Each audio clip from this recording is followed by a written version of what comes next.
Kinausap ni Tayabas City Mayor Lovely Reynoso Poncioso ang mga kawani ng Prime Water Tayabas upang personal na madinig ang kanilang panig hinggil sa problema sa supply ng tubig ng ilang residente ng Tayabas na nagbunsod sa pagsugod ng mga ito sa kanilang opisina.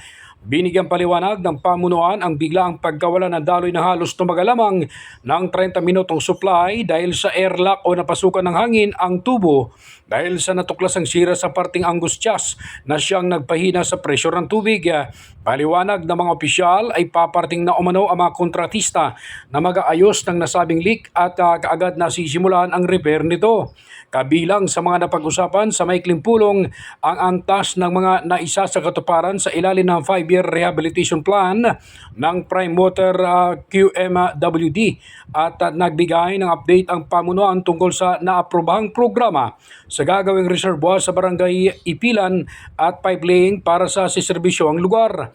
Sa panghuli ay nag-iwan si Mayor Lovely Reynoso Poncioso ng listahan ng mga lugar at kabahayan na nangangailangan ng hindi lang basta agarang rasyon ng tubig bagkus ay pangmatagalang solusyon. Nangako naman ang Prime Water Management na patuloy na tutugon sa pagrarasyon ng tubig anumang oras, araw man o gabi. Buronda, balita mula sa lalawigan ng Quezon. Ako si J.R. Narit, naghahatid ng mahalagang impormasyon at balitang totoo.